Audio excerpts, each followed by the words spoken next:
जय जय शङ्कर हर हर शङ्कर जय जय शङ्कर हर हर शङ्कर जय जय शङ्कर हर हर शङ्कर जय जय शङ्कर. அத்வைத்தம் தெய்வத்தின் குரல் 4ஆம் பாகம்.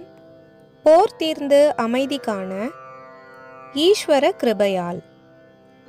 இங்கெல்லாம் தான் மகாசக்தனான ஈஸ்வரன் என்பவனின் கிருபை வருகிறது.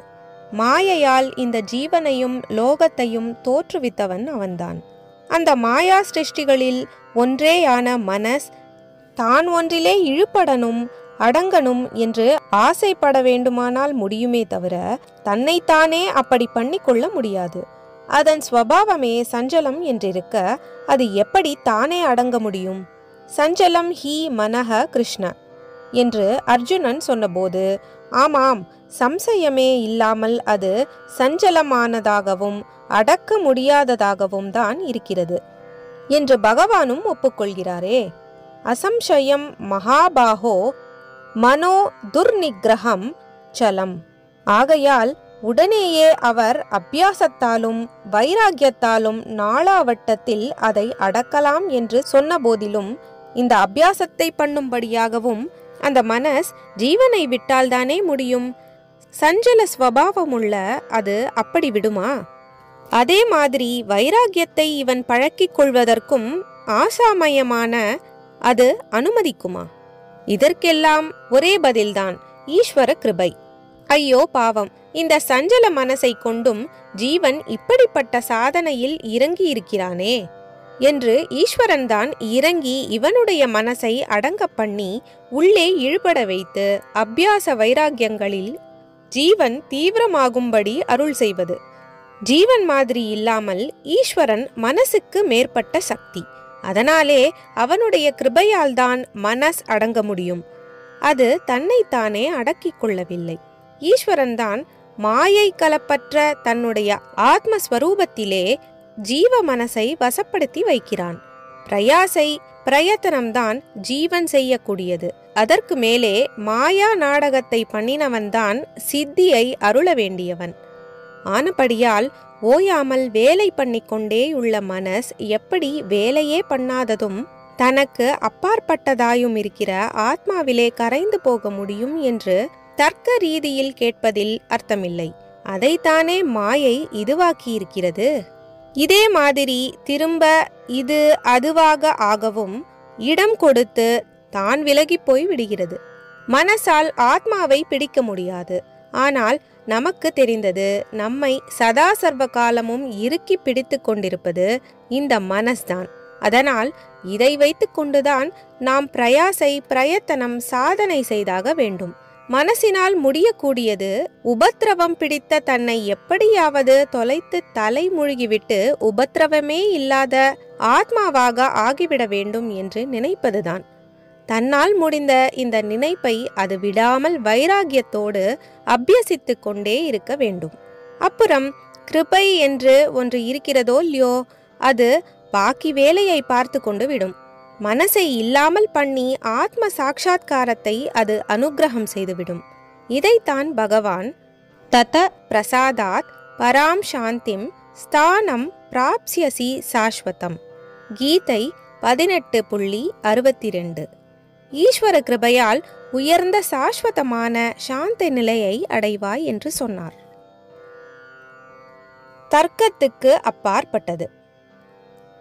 மாயையால் என்ன முடியும் முடியாது, கிருபையால் என்ன முடியும் முடியாது என்று நாம் எப்படி நிர்ணயிப்பது? நம்முடைய தர்க்கமும் அந்த மாயையின் சிருஷ்டியாகவே இருக்கும்போது இதற்கு புரிகிற முறையில்தான் அது நடக்க வேண்டும் என்றால் அர்த்தமில்லை.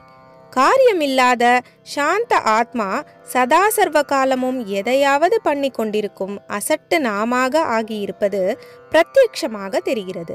இது தர்க்கப்படி சரியில்லை என்று சொல்லி என்ன பிரயோஜனம்? நிதர்சனமாக தெரிகிறதே. அதனால் இதற்கு காரணமான ஈஸ்வர சக்தி இதையே திருப்பி வைத்து அசட்டு நாம் சமர்த்த ஆத்மாவாகவும் செய்யும் என்று ஒப்புக்கொள்ள வேண்டியதுதான். பிரத்யக்ஷ சான்றுகள். மனஸ் விலகி ஆத்ம சாட்சா்காரம் சித்திப்பதை புத்தியாலும் புஸ்தகத்தாலும் நிரூபிக்க முடியாது. அதற்கு நிரூபணம் பிரத்யக்ஷமாக இப்படி மனஸ் அடிபட்டு போய் ஆத்மானந்தத்தில் ஆழ்ந்திருக்கும் மகான்கள்தான். சதாசிவ பிரம்மேந்திராள் அப்படி இருந்தார். கையை வெட்டினால் கூட தெரியாமல் அவர் பாட்டுக்கு இருந்தார்.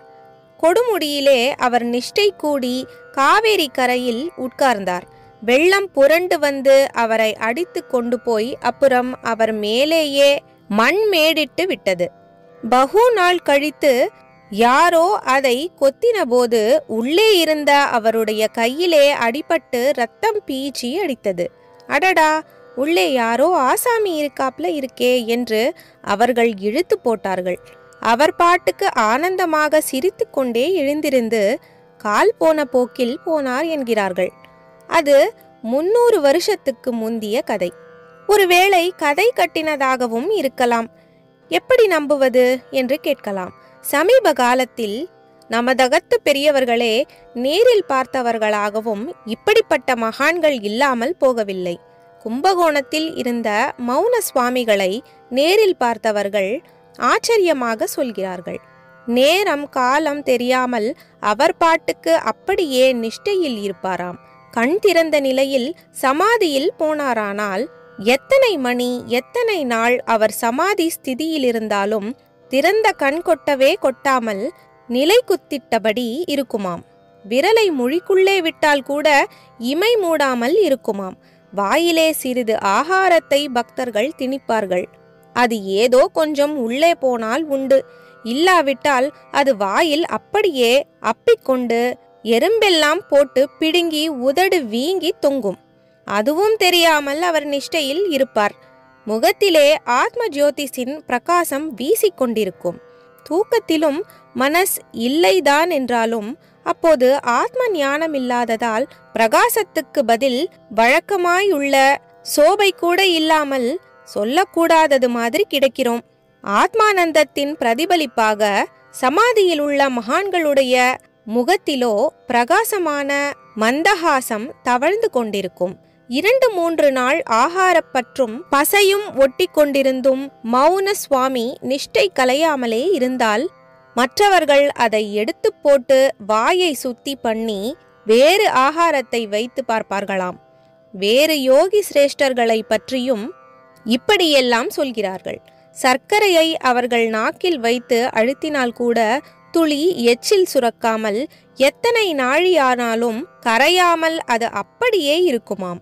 நம்முடைய இகலோக ஆசைகளுக்கும் ஆனந்தங்களுக்கும் மரத்து போய் போக்கிய வஸ்துக்களின் ருசி இழுப்புக்கு கொஞ்சம் கூட ஆளாகாமல் இதற்கெல்லாம் அப்பாற்பட்ட பேரானந்தத்தை ருசித்து கொண்டு ஜீவன் அதிலேயே ஒன்றாகி திளைத்திருக்க முடியும் என்பதற்கு இதெல்லாம் அத்தாட்சி. இதே போல காசியில் பாஸ்கரானந்தர் என்பவரை தினம் தினம் நேரில் பார்த்த பல பேரும் சாட்சி சொல்கிறார்கள். நமக்கே நன்றாக தெரியும் ரமண சுவாமிகளை.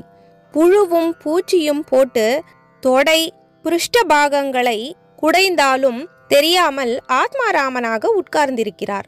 இப்படிப்பட்டவர்களின் அனுபவத்துக்கு பெரிய சான்று இவர்களுடைய சந்நிதி விசேஷம்தான். இன்றைக்கு குறிப்பு. உரையின் இப்பகுதி ஸ்ரீரமண மகர்ஷிகள் நம்மிடை ஸ்தூலமாக இருந்த காலத்தில் அருளப்பட்டது. நம் தேசத்தின் பல பாகத்திலிருந்தும் வெளி தேசங்களிலிருந்து கூட பல பேர் ரமணாசிரமத்துக்கு வருகிறார்கள். எத்தனையோ மனசஞ்சலங்களோடு போராடி கொண்டு போனோம். அவர் முன்னாடி போய் உட்கார்ந்ததும் அத்தனை சஞ்சலமும் எங்கே போச்சு என்று தெரியாமல் மறைந்து ஒரே சாந்தமாய்விட்டது என்று சொல்கிறார்கள். இதிலே சில பேர் அப்புறம் நல்ல சாதகராகிறார்கள். அப்படி ஆகாமல் சம்சார வாழ்க்கைக்கே திரும்புபவர்கள் கூட ஆசிரமத்தில் மட்டும் தங்கள் மனஸ் சம்சாரத்தில் ஒட்டாமல் கொஞ்ச நாழியாவது ஒரு அலாதியான அமைதியை அனுபவித்தது என்று சொல்கிறார்கள். இத்தனைக்கும் அவர் என் மாதிரி லெக்சர் அடிப்பதில்லை. ஏதாவது கேட்டால் மட்டும் சொல்கிறார். ஆனாலும் அவர் எதுவும் பண்ணாமல் சும்மா இருப்பதே மற்றவர்களுக்கு ஒரு சாந்தியை அளிக்கிறது என்கிறார்கள். தூங்குகிறவனை பார்த்தால் இப்படி ஆகிறதோ? டல் தானே அடிக்கிறது. ஜீவன் உள்ளதாக ஒரு அனுக்கிரக சக்தி ஞானிகளிடமிருந்து மற்றவர்களுக்கு பாய்வதாலேயே இவர்கள் எல்லாரும் சூன்யமான ஒரு சாந்தத்தில் இருப்பவர்கள் இல்லை, பூர்ணானந்தமான சாந்தத்திலே இருப்பவர்கள் என்று நிரூபணமாகிறது. அனுக்கிரக சக்தியாலே அந்த மாதிரி உயர்ந்த நிலை மற்றவர்களுக்கும் தற்காலிகமாகவாவது கிடைக்கிறது என்றும் ப்ரூஃப் ஆகிறது. இதையே விஸ்தாரம் செய்து பார்த்தால் ஈஸ்வர கிருபையால் ஜீவனுக்கு சாஸ்வதமாகவே மனஸ் விலகி ஆத்மானுபவம் உண்டாக முடியும் என்பதை ஒப்புக்கொள்ள முடிகிறது. குழந்தை போல ஒரு வஸ்திரம் இல்லாமல் அன்று சுக பிரம்மமும் சமீப காலத்தில் சதாசிவ பிரம்மமும் ஆனந்தமாக காடு மலை நதி என்று சஞ்சாரம் பண்ணி கொண்டிருந்தார்கள் என்று படிக்கிறோம். ஆத்மானுபவிகள் அடித்த சிலையாக நிர்விகல்ப சமாதி நிஷ்டையில் இருக்கும் போது கூட அவர்கள் உள்ளே ஆனந்தமாயிருப்பது அவர்களுடைய வெளித்தோற்றத்திலிருந்தே தெரியும். ஜெய ஜெய சங்கர, ஹரஹர சங்கர, மகாபெரியவா சரணம். जय जय शङ्कर हर हर शङ्कर, जय जय शङ्कर हर हर शङ्कर, जय जय शङ्कर हर हर शङ्कर.